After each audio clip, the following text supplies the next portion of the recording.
In kicking training, we sometimes hold the belt and sometimes have the hands up. If you train with the hands out of the belt all of the time, you may tend to depend on the hands for finding your balance and power, and you could develop bad habits. To prevent this, we relax the shoulders and hold the belt. As you advance in the ranks, or sometimes in kumite, you might find yourself kicking following a punch or immediately following a block. To this end, we train with the hands holding the belt to develop a good habit of using the weight of the body and feeling the correct balance properly without depending on the hands all the time. To this end, we hold the belt and keep the shoulders relaxed.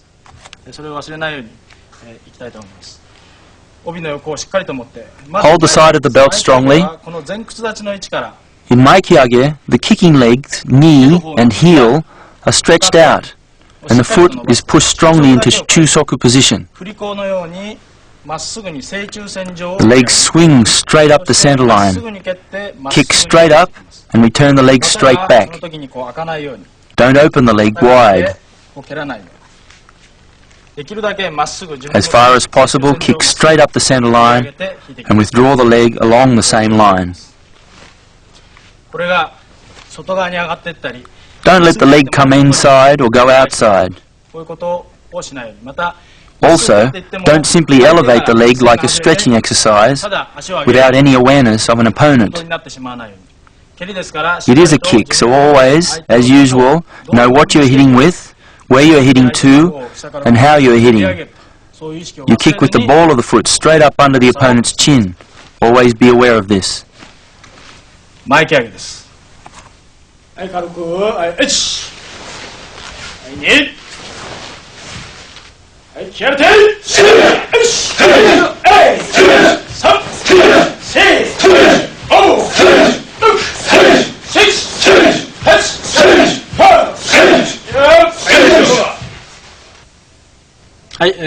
Next is the Uchimawashi-geri.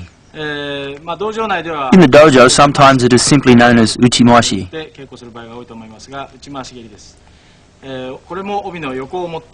Again, hold the sides of the belt. The decision to hold the sides or the front of the belt depends simply on the line of the leg in the kick. When kicking forward,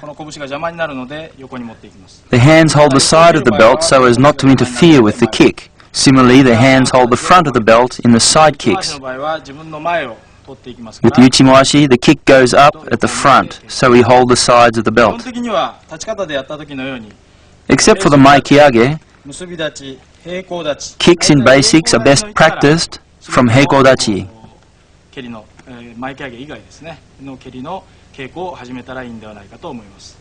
It is sometimes hard for beginners to maintain balance in this position, but if the stance is too wide, then the technique can change somewhat and you'll develop bad habits. So as far as possible, practice from Heikodachi and don't open the stance too wide. Now, Uchimawashi-geri. The leg comes up as if to wrap or enfold the body. The leg comes from the inside and draws a large circle. Try to draw as large a circle as possible. The same with the opposite leg. Try to follow exactly the same line. Lift the leg and wrap the body.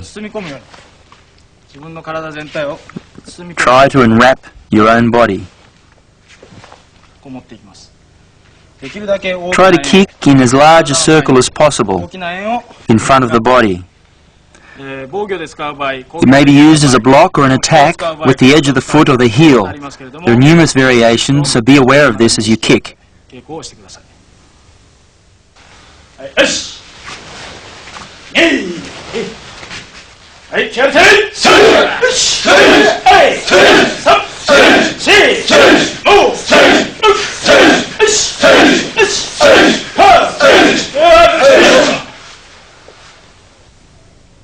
The next technique is Soto Mawashi-geri.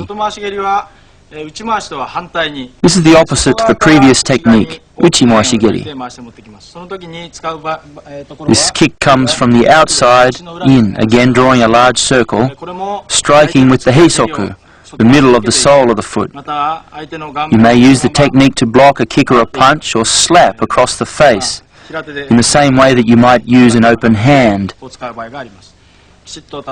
Stand straight in hekodachi, hands in the side of the belt. From there, kick across, slapping the opponent's face with the sole of the foot.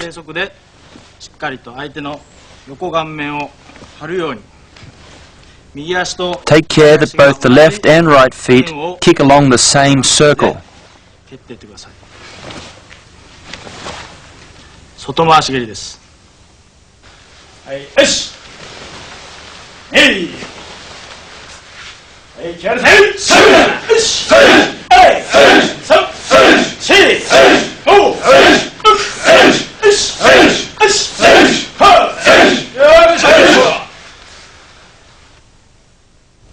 Continuing now with hizageri, knee kick. Again, hold the side of the belt strongly. From here, kick straight up the center line. Flex the knee strongly and pull the leg in tightly. And hit here with the top of the knee. Point the toes towards the floor. As with all kicks, don't make a noise when you replace the foot on the floor. Replace it with control, quietly. The knee kick also has a number of variations, straight, from the side or from underneath. But in Kihon training, keep it simple and kick straight up the center line. Lift the knee high and make the movement as large as possible. Relax the shoulders, hold the belt and kick straight up the center line. Keep the hips relaxed. Don't pull them back like this. Be sure to thrust the hips forward and kick high.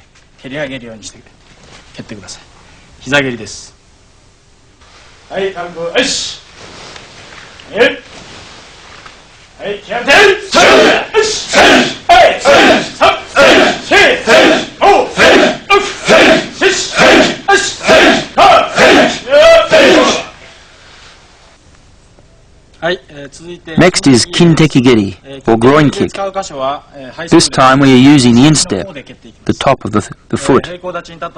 From heikodachi, hold the sides of the belt strongly.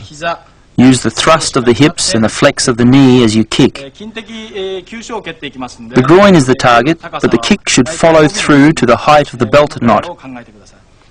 Don't kick too high though. Kick straight, sharply to the height of the belt, and retract the kicking leg quickly. Keep the technique straight with snap. The kick is going up between two legs, so if the kick comes in at an angle, it can miss the target altogether and hit the thigh. To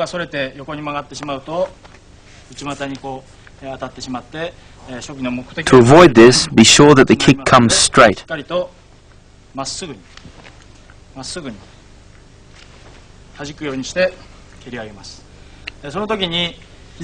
I mentioned earlier, don't dip the head in the kick. If you allow the supporting leg to bend too much and the head to go up and down, the power is dissipated. Not like this. Be aware of kicking with the instep sharply into the opponent's groin with the whole weight behind it, like this.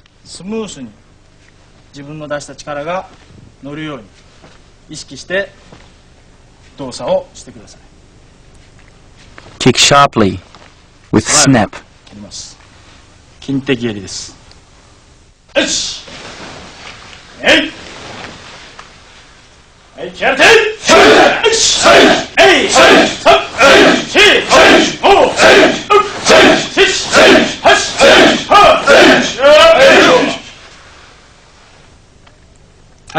Next is Maegeri. In Maegeri, we use the chusoku, the ball of the foot.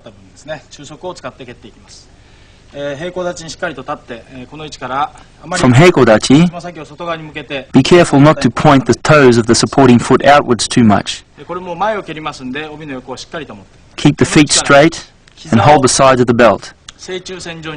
Lift the knee high, straight up to the front, along the center line. As the knee comes up, kick the chusoku out with the weight of the whole foot generated through the hips and abdomen. Snap it straight out with the whole body behind the technique. Ensure the kick is pulled back smartly, not dropped to the floor. Kick and retract the foot fully.